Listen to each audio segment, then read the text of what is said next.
¿Qué tal, amigos, amigas? Les saluda con mucho gusto Napoleón Glockner y les doy la más cordial de las bienvenidas a Mirador Universitario, que en esta ocasión, dentro de la serie El terror cinematográfico nos mueve, vamos a hablar sobre el horror de cada día. Pónganse cómodos y disfruten de este programa.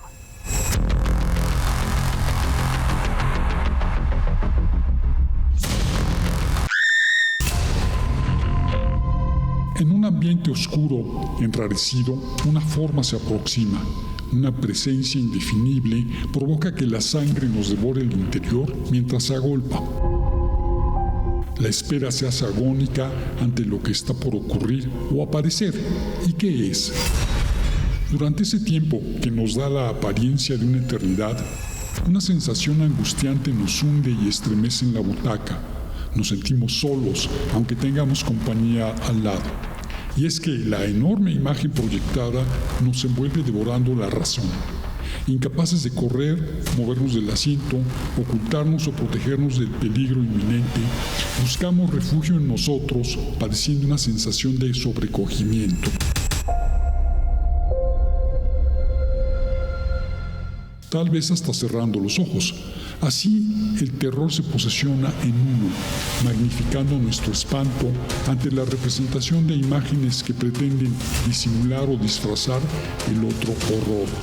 Aquel fuera del cine, ese frente a la luz del día.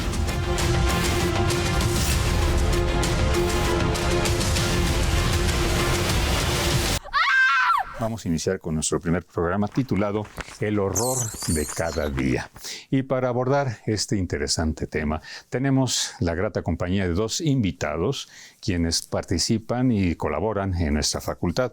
Tengo el honor de presentar primeramente al maestro en antropología, Jonathan Luis Domínguez Herrera. ¿Qué tal? ¿Cómo estás? Muchas gracias.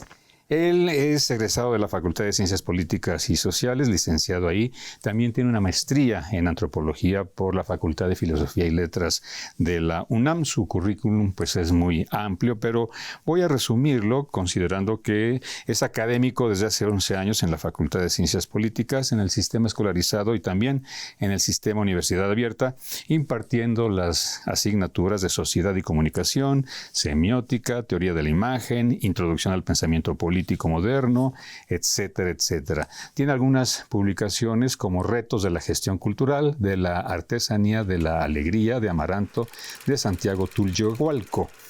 En Horizontes, Procesos y Novedades en la Creación Artística y Cultural. En fin, largo el currículum del maestro. Muchas gracias por acompañarnos.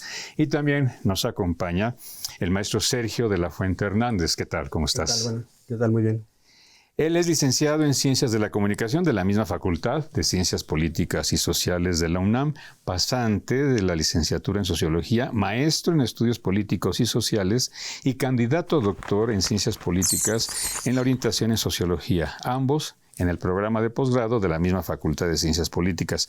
Ha sido ponente en diversos encuentros de la Red de Investigadores del Fenómeno Religioso en México, profesor del Sistema Universidad Abierta y también del escolarizado en las materias de Taller de Investigación Sociológica y Sociología Política, coautor del capítulo Entre Niñas Blancas en la Colonia Ajusco, mirada etnográfica de culto a la Santa Muerte en el sur de la Ciudad de México, entre otras publicaciones.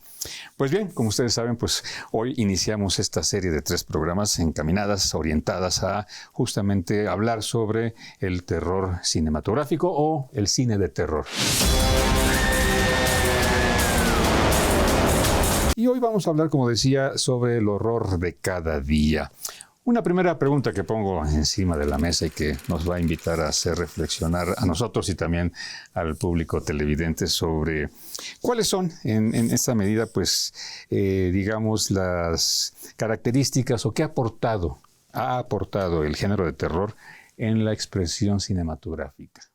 Bueno, yo creo que el cine de terror es demasiado complejo dentro de un género, que en sí mismo lo que ha generado dentro de la expresión cinematográfica son atmósferas, incluso para películas que no necesariamente se ubican dentro del género de terror. Así, por ejemplo, hay elementos de suspenso dentro de la trama, o por ejemplo hay elementos de iluminación gracias al expresionismo alemán, que nos permiten ver, por ejemplo, expresiones que a lo mejor no tienen nada que ver con lo fantástico, etcétera, pero nos permiten adentrarnos en la psicología del personaje, ya sea o no de terror la película, o incluso elementos que nos hacen reflexionar sobre la condición cotidiana del miedo. Y esto creo que en general, creo que cualquier película puede tener esos vaivenes dentro de una expresión determinada, no necesariamente hablando de las figuras fantásticas que son recurrentes dentro del género de terror. En esa particularidad creo que nos ha dado mucho y creo que también ha motivado otro tipo de fenómenos transmedia como los videojuegos, la televisión, etcétera, etcétera. En este sentido, bueno, empezando por el principio, vamos a hacer esta situación de inicio. ¿El cine de terror desde cuándo se considera que existe, o las primeras producciones en este género?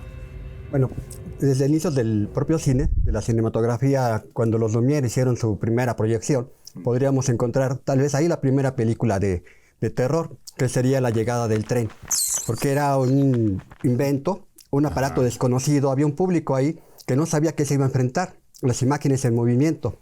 Entonces, de hecho, la propia cinematografía en este primer acercamiento del público pues era sorprendente, ¿no?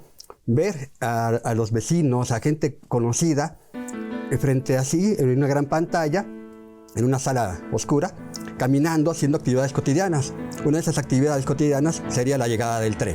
Entonces, ante la expectativa, ante la incertidumbre de qué iban a observar, pues claro que podemos considerar que esta primera película, este primer cortometraje, pues puede ser una película de terror. ¿Por qué? Porque a la hora de la llegada de esta gran máquina, al aproximarse al público, genera, ¿qué? Horror, ¿no? Se nos viene encima la máquina, porque están viendo cómo se aproxima cada vez más y más. Pues evidentemente la reacción del público fue de sorpresa y de horror. Entonces ahí podríamos considerar que podría ser la primera película. Ya después viene, como bien comentaba aquí mi compañero amigo, tal vez la cuestión de la expresión del cine alemán, que nos muestra estas primeras producciones, por ejemplo el Golem, y que tiene que ver mucho con la cultura del pueblo alemán. Y creo que algo importante en el cine de terror es esta recuperación que hacen de elementos de las culturas de cada región, de cada país, que van incorporando a la cinematografía. Creo que ese es un aspecto que es importante dentro de estas primeras películas de terror. Y una de las primeras obras que se va a llevar a la cinematografía va a ser Drácula. En el cine mundial. En el cine mundial. Y al momento, ¿no? El cine de vampiros tiene una gran presencia entre los afines, la gente que gusta del cine, ¿no? Especialmente la gente joven.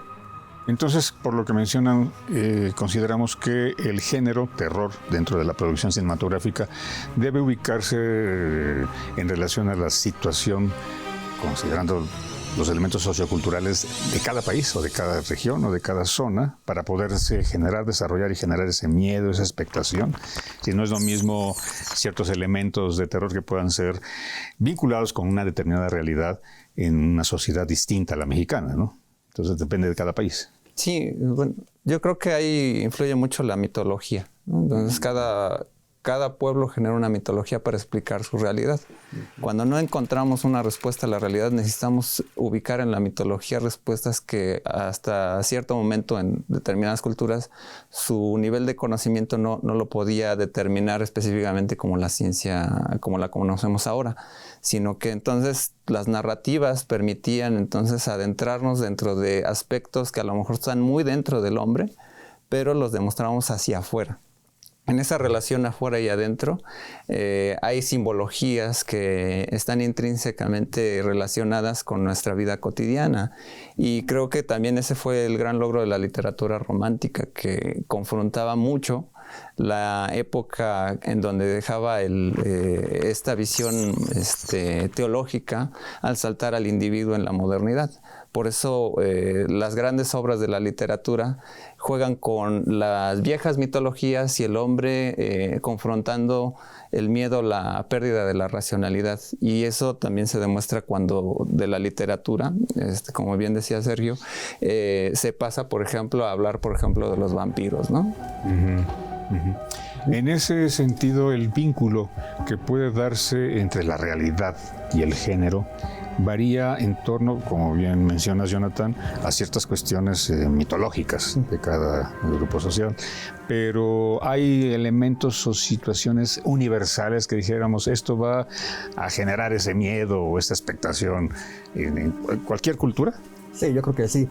Aquí lo interesante, por ejemplo, la figura del vampiro, volviendo a este tema, a mí me gusta mucho, pues viene es muy importante en ese sentido. ¿Por qué?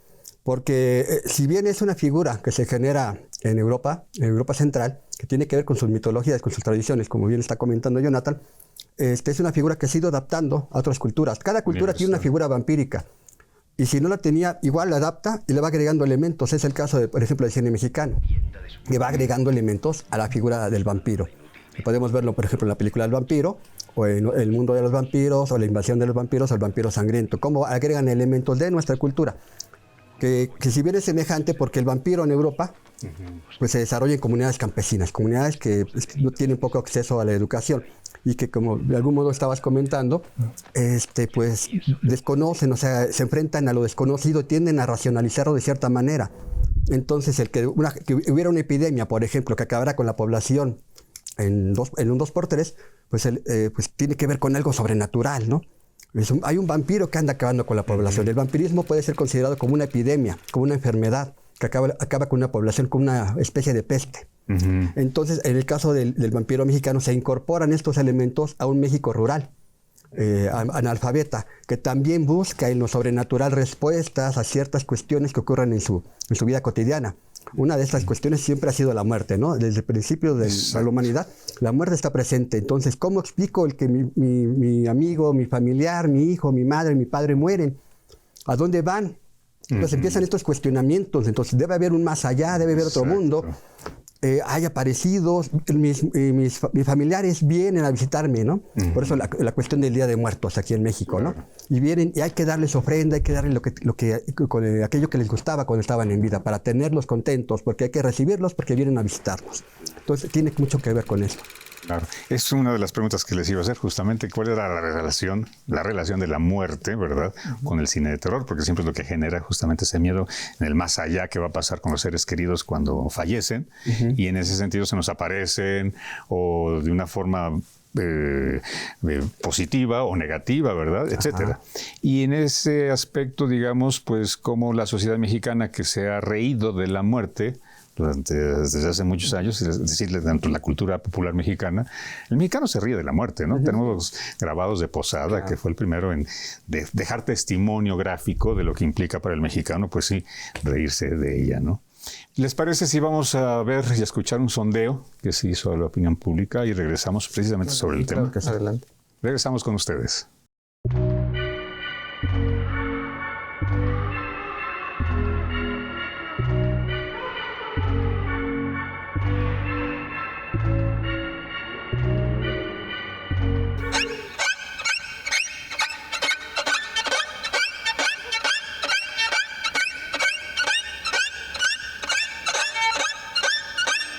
Por la emoción y el sentimiento que te da, por la adrenalina que sientes que libera.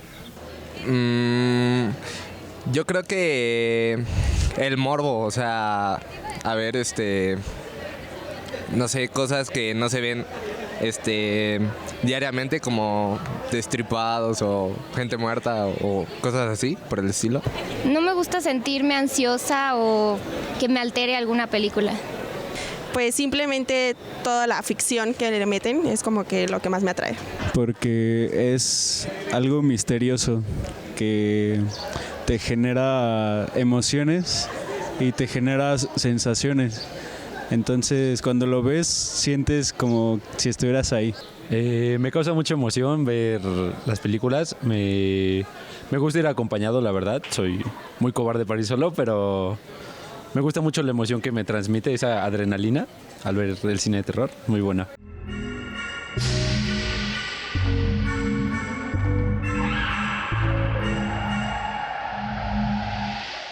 Pues regresamos aquí en la mesa hablando del terror, del horror de cada día, el cine de terror.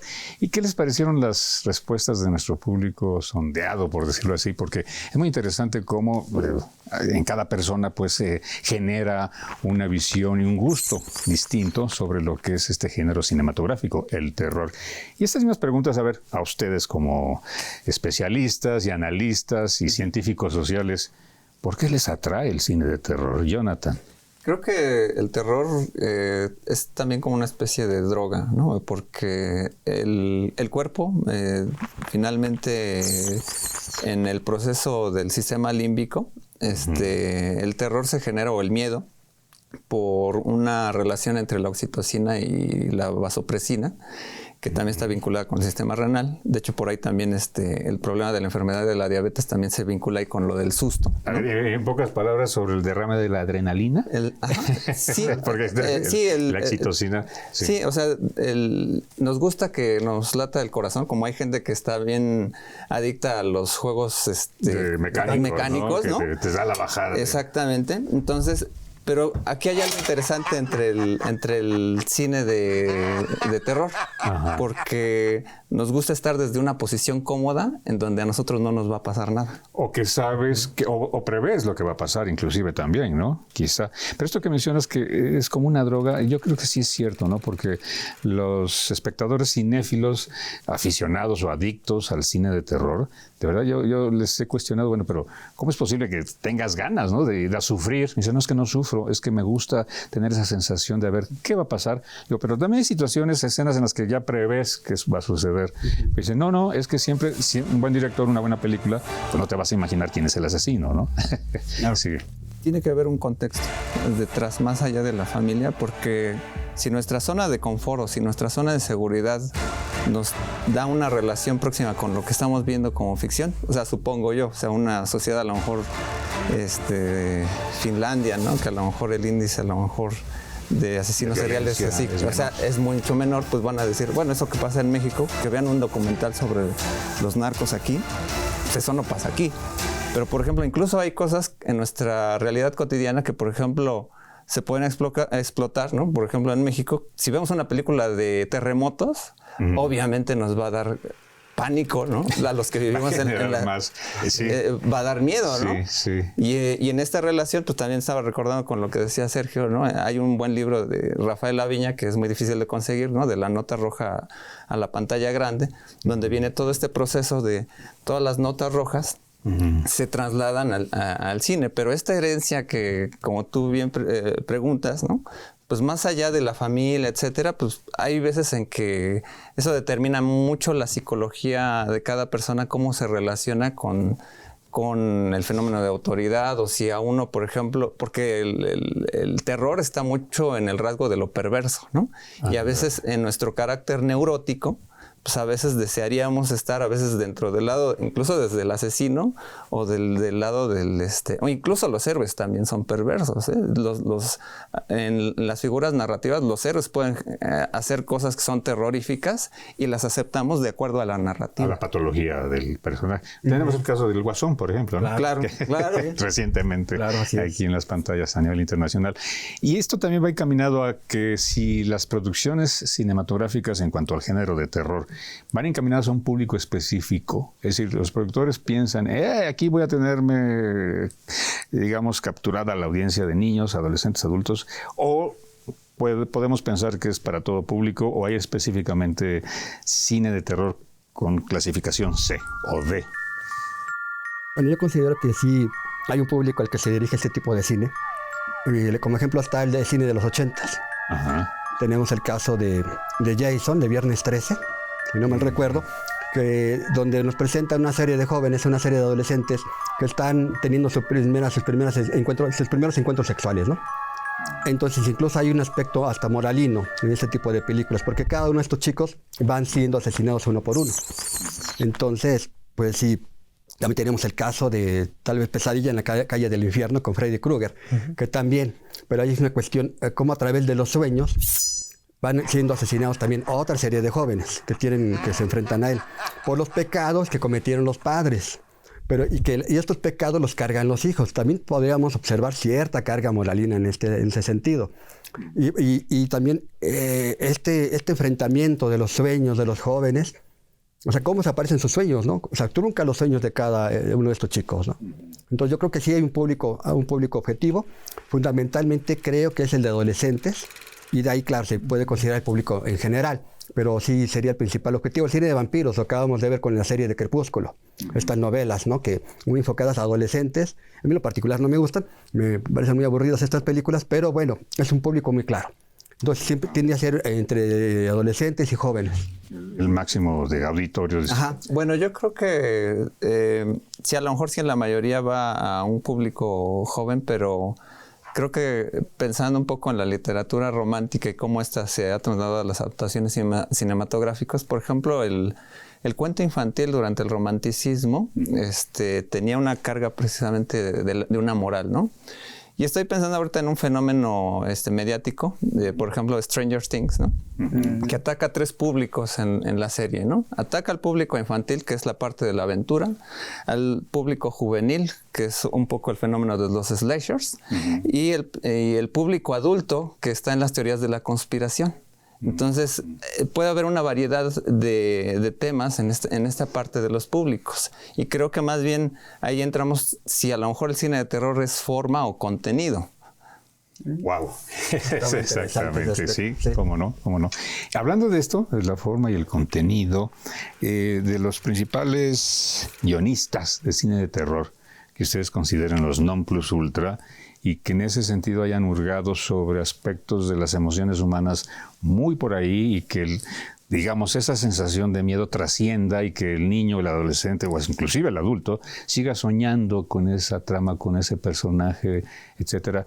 ¿Quién sería de los, no productores, directores, sino creadores, guionistas del género? Pues creo que todos, Stephen King, yo creo que sería tal vez el principal, porque muchas de las obras de terror contemporáneas están basadas en sus libros, y es bien interesante porque él presenta varios tipos de miedo, ¿no? Por ejemplo, en Cucho o Cujo, como se pronuncie, San Bernardo a la que le da rabia, que ataca, agrede a su dueña, o también la serie de vampiros, volviendo, ¿no? Que lo va presentando tal cual, como una peste, ¿no? Que se va dando en una pequeña comunidad, que va mermando a todos los habitantes. O las otras series que tiene que ver ya más allá con aspectos apocalípticos. Yo ahorita no recuerdo una serie que se llevó también a la televisión. Una historia que se llevó a la televisión. Pero yo creo que es el fundamental, porque va jugando con diversos tipos de miedos, ¿no? De horrores, incluso que algunos que enfrentamos, ¿no? Otra situación es justamente los monstruos. Esa es una metáfora genial, ¿no? ¿Cómo se puede concebir al monstruo? Es decir, como un elemento de ficción, netamente ficticio, pues, tal cual, o algo, un objeto, un personaje rescatado de la realidad y que se exacerba, digamos, sus características maléficas. Yo uso mucho una metáfora en semiótica que tiene que ver con el monstruo, porque monstruo viene del latín mostrar, algo que se muestra. Cuando no tenemos una palabra para definir a un objeto que no conocemos, nos da miedo. Es como la gente que tiene una enfermedad y dice, no sé qué tengo, ¿no? Pero tengo que ir al doctor. Y cuando te dan un diagnóstico, hay como una relajación. Ya sabes lo que tienes. Y el monstruo, cuando no lo vemos, Aliens, por ejemplo, pues son cámaras subjetivas, ¿no? Donde dices, no lo ves, ¿no? Y hasta que se muestra, como que ya comienzas a interpretarlo y le tienes que dar una palabra, y la palabra es poderosa. Y de hecho eso también tiene una mística hermenéutica para trascender dentro del aspecto de qué es la cosa o qué es lo que representa esa cosa. ¿Cómo lo interpretas? Exacto. Bueno, vamos a continuar justamente hablando sobre esto, el tema del monstruo, y después de esta pausa. Regresamos, amigos, estamos en Mirador Universitario. No se vayan.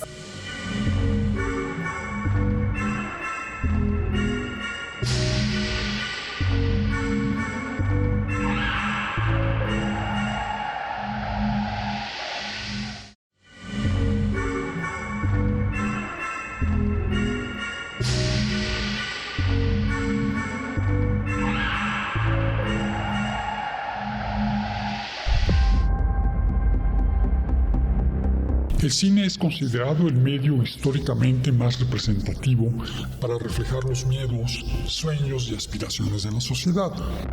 Un barómetro común que documenta no solo las pesadillas, sino los anhelos y deseos de una colectividad ansiosa por sobrellevar el presente a través de la fantasía de una irrealidad que encubra el espinoso transitar cotidiano. La expresión cinematográfica cimentó al terror como género indiscutible del entretenimiento y la aparición de las nuevas tecnologías, así como la televisión de paga, han remozado al género, configurando una programación acorde a los perfiles de una creciente audiencia ávida de emociones que rivalizan con la vida diaria personal. Justamente el terror cinematográfico nos mueve. El horror de cada día es el tema de este programa de Mirador Universitario. Y continuamos con nuestra charla. Habíamos dejado en el tintero el tema de los monstruos. Y habías iniciado, Jonathan, a considerar, describir y hablar sobre lo que es un monstruo. ¿Qué es un monstruo? Pues bueno, retomando un poco la idea, ¿no? Que algo que desconocemos, ¿no? Y le ponemos la palabra monstruo, ¿no? Realmente monstruo es una categoría, ¿no? Entonces, en el latín es de mostrare, algo que se muestra, ¿no? Entonces es muy, muy interesante esta metáfora porque cuando no conocemos algo, pues le ponemos la palabra, ¿no? Entonces los monstruos, cuando los visualizamos en el cine, tenemos una idea muy cómoda para estar en una zona de confort, de seguridad, y podemos hacer juicios, ¿no? Lógicos sobre aquello que estamos viendo. De alguna manera, el monstruo siempre ha sido variable precisamente en el cine, porque puede tener X número de formas, y también cuando no lo vemos, pues también puede generar esas cosas. También pensando, por ejemplo, algo que decían los guionistas sobre la película de Rojo Amanecer, ¿no? Que estaban motivados precisamente por la figura de aliens, que no podían ver el monstruo que estaba detrás persiguiendo a los protagonistas, ¿no? En Rojo Amanecer, pues no se ve quién reprime, ¿no? Pero hay un miedo que queda sui generis, sí. Ajá, o sea, puede generar un miedo que va un poco a la pregunta inicial del programa, ¿no? De cómo se traslada finalmente a la expresión cinematográfica cosas que dentro de lo fantástico, terrorífico, lo vamos aterrizando. Entonces puede ser cualquier cosa, nada más que nosotros le depositemos ese miedo, ¿no? Entonces, otra película, El despertar del diablo, muchas veces no ves quién es el demonio, ¿no? Entonces también ahí hay una X número de variables en donde, por ejemplo, pues uno le deposita esa dimensión. Otra película como La Bruja de Blair, que fue también un fenómeno también interesante de hacer cine tipo documental, ¿no? Que bueno, hay un antecedente en los años 20 con Haxan, ¿no? De Benjamin Christensen, donde es una película rarísima donde te muestran cómo son las brujas, ¿no? Entonces, y cómo es el fenómeno mitológico, pero el hecho de visualizarlo, ¿no? Como los aquelarres de Goya, ¿no? Pues por ejemplo es tener la materialidad de cómo podría ser el monstruo. Sí, yo aquí retomando un poco lo que estabas comentando, es la cuestión de lo desconocido, y me viene a la mente Tiburón. ¿Qué es lo que pasa en Tiburón? Claro. Yo creo que sería de las películas que inicia con esta cuestión, ¿no? De tener ahí al monstruo, pero no lo vemos, ¿no? Porque en la película lo vemos muy poco. Y es interesante aquí en el caso de Tiburón porque pues, ya creo que bien saben que el tiburón mecánico se le descompuso y por eso no pudo aparecer en todas las escenas, ¿no? Que se habían planteado. Pero entonces la música es la que nos da, es bien interesante, ¿no? La música, el tema, es que nos dice que ya está ahí el tiburón, no lo vemos, pero nos anuncia su llegada, ¿no? Su presencia. Ya después el ataque, los primeros ataques no se ven muy bien, ¿no? O sea, vemos parte del ataque, pero imaginamos al tiburón ahí destrozando, comiéndose a alguien, ¿no? Y es una figura que no hemos observado. Sabemos cómo es un tiburón, algo real, tangible, un ser de la natural, pertenece a la naturaleza, que no necesariamente es una bestia, pero que está ahí presente, pero no lo vemos. O sea, sabemos cómo es, pero no lo vemos. Y esto es por eso el éxito de la película, ¿no? No estamos observándolo. ¿Y qué nos genera? Este miedo, esta incertidumbre. ¿Cómo es? Sabiendo cómo es lo interesante. Y acá, y ya lo que tú estás diciendo, La Bruja de Blair, otro tipo de películas, El despertar del diablo, pues sabemos que está en el caso de Despertar del Diablo está el demonio ahí, y veamos el recorrido de la cámara y el viento y otra vez el juego, el sonido, ¿no? Claro. Pero no lo estamos observando hasta pues nunca lo vemos realmente, vemos a la gente poseída, ¿no? Claro. Pero también es esto, cómo juegan con nuestra incertidumbre, o sea, cómo nos generan una expectativa. Y volviendo al tema de Tiburón, o sea, ahí sabemos cómo es, pero nos genera una expectativa. En el género del demonio, no sabemos cómo diablos es, cada quien se lo va a imaginar como cree, ¿no? Ahora bien, en este sentido, digamos, la figura conceptual del monstruo no es necesariamente esa imagen con pelos, colmillos, ¿no? y garras, sino que en cuanto a justamente lo que se mencionaba, de lo que va a generar esa figura monstruosa, y puede ser un padre violador, puede ser un padre golpeador, puede ser el asesino, pero no están con colmillos y tal, ¿no? Sino un terremoto. La acción de este sujeto, esta persona, o el terremoto, un fenómeno natural, ¿no? Que genera ese miedo colectivo y que en el inconsciente colectivo, valga la redundancia, genera, digo, esta sensación de incertidumbre, de miedo, terror, ¿no? Inclusive la alarma sísmica se escucha y todo el mundo nos ponemos, sobre todo como mencionamos, pues aquí en México, ¿no? Ahora bien, ¿qué pasa con el cine de terror? Y que se mencionó de manera muy ligera hace un momento en cuanto al desarrollo de las nuevas tecnologías. Y me refiero también a cómo, digamos, a nivel de infraestructura, se pueden generar, digamos, digitalmente figuras, situaciones, contextos, ambientes. Y por otro lado, lo de los videojuegos. Claro. Ahorita que mencionaba Sergio la película de Tiburón, cómo abundan de las películas donde ahora películas de tiburones de tipo B, que son videofilmes, etcétera, ¿no? Pero con unos, o sea, tienen acceso al CGI, ¿no? Generan el tiburón, etcétera, vuela, ¿no? Y entonces, lo que antes costaba mucho mecánicamente en la época de los 70s, 80s con los animatronics, ahora realmente lo haces por síntesis en la computadora. El otro fenómeno, ¿no? El videojuego que obviamente pues a mí me espantaba, ¿no? Que era el Resident Evil, que retoma toda la dinámica de lo que generaba George R. Romero con los zombies, ¿no? Hay una escena donde tú vas caminando en primera persona y de repente ves las manitas que te espantan, ¿no? Muchos videojuegos que están hechos en términos de buscar la realidad virtual, etcétera, pueden generar esa atmósfera donde, por ejemplo, no sabes quién te está correteando, etcétera. Entonces genera esa adrenalina, ¿no? Entonces tú tienes que salir de un cuarto, etcétera, ¿no? Digamos que toda la generación, pues a lo mejor 80s, pues todavía no se podía lograr todavía eso, ¿no? Con los 8, 16 bits. Pero ya hablando un poco ya de las generaciones, obviamente, de Xbox, PlayStation, etcétera, el adentrarse en un mundo ficticio, que también esa es una de las promesas no cumplidas del cine, ¿no? Adentrarse a una realidad más cercana, ¿no? Entonces más tangible, pues obviamente eso nos da un acceso a precisamente a tener más contacto con la emoción, con la parte neurológica y cómo manipularla, y es como una especie de, volvemos al punto como de droga, ¿no? Incluso así como decir, en una píldora de un videojuego, pues yo quiero esta reacción, ¿no? Y hablando de la palabra droga, que se genera, digamos, en este deseo y esta ansia y necesidad inclusive de derramar esa adrenalina y se vuelve uno adicto al cine de terror. Cuando una persona consume drogas y en ese sentido el efecto de estas, las que sean, no sé, puede ser, hay unas más alucinógenas que otras y genera en el ser humano una sensación de éxtasis, de desprendimiento hacia otras realidades y espacios, etcétera. ¿Qué pasa? Es decir, la cruda. La cruda. Cuando regresa la realidad. La cruda realidad. Sí, las drogas, hay drogas que sí llegan a generar este mismo gusto por lo terrorífico. Yo creo que sí, las drogas pues generan un estado, como dices, de éxtasis, de relajación, de fuga. También te lleva a otros mundos, ¿no? O sea, yo nunca he probado el LSD, ni lo probaré, pero pues supongo que pues por algo tenía éxito, ¿no? Te lleva a otros mundos.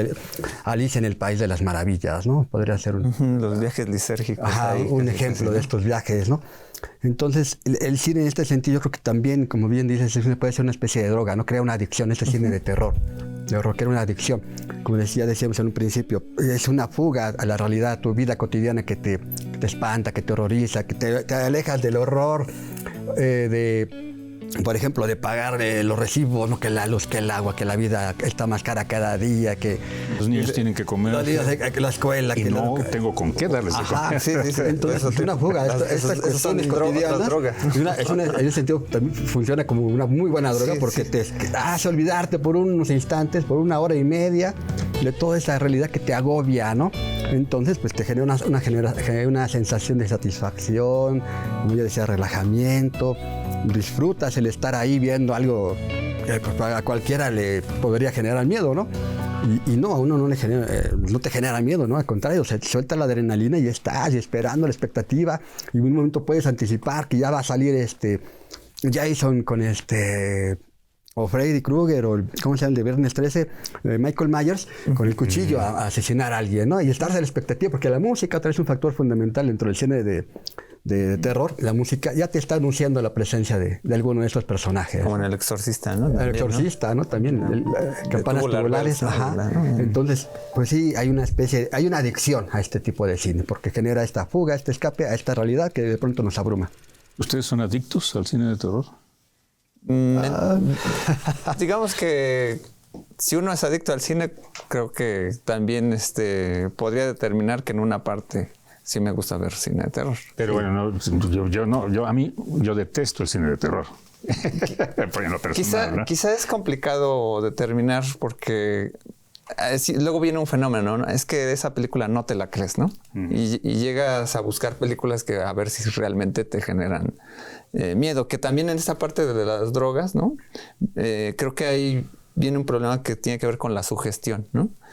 Ya después de que ves la película, te vas a tu casa, ¿no? Etcétera. Vas volteando a ver si nadie te sigue. Y de repente comienzas a generar tu propia narrativa, ¿no? Tu psicosis, ¿no? Ahí tu delirio de persecución, ¿no? Porque obviamente ya no estás en el cine, no estás en un lugar cómodo. Entonces vas por la calle y pensando... Es oscuro. Ya no son asaltantes, son asesinos, ¿no? Entonces ahí donde realmente la sugestión comienzas a generar historias, ¿no? En la neurosis clásica, donde es decir, ¿quién está ahí, no? ¿No? Y obviamente pues, las mujeres como objetivo vulnerable dentro de los asesinos seriales, pues creo que también ahí seguramente hay mucho que escucharles, ¿no? Toda esta dimensión.